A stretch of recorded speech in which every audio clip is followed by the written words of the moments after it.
The government says Boeing is now open to criminal prosecution by the government in 2 deadly 737 MAX crashes. In those, 346 people died.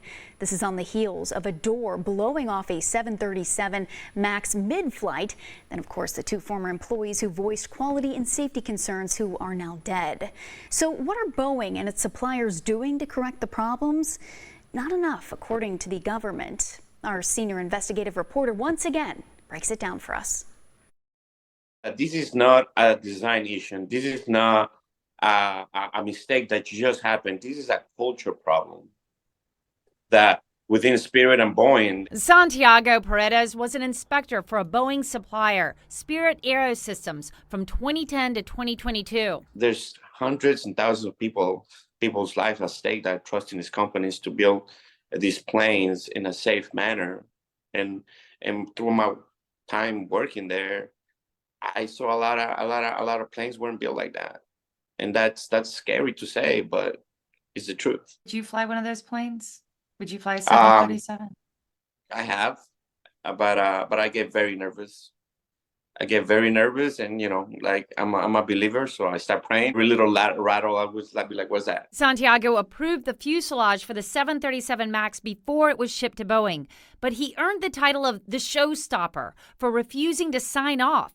There was a lot of pressure. If Spirit didn't ship to Boeing on time, Santiago says those delays were costly. It was money because they would lose money if they didn't deliver the unit on time. And midnight was the deadline. So when it came to midnight, it was like a rush. And they were like showstopper because if there was a hiccup that was going to prolong something that when we had a deadline of midnight, then of course they don't like that. They made a lot of arguments. They made a lot of things that, Among other issues, Santiago said hundreds of small metal shavings were sometimes not cleaned out of the fuselage as mechanics hurried through the checklists. Jagged debris near the airplane's computers and cables. It just takes one little metal shaving to fall in the wrong place to create something even more disastrous. Disillusioned, Santiago left Spirit. He came forward as a witness in a class action lawsuit filed by Spirit shareholders. He did this along with former Spirit colleague and whistleblower Josh Dean. Dean died suddenly last month after getting a severe infection, according to family. Last week, I got the news the same day that it happened.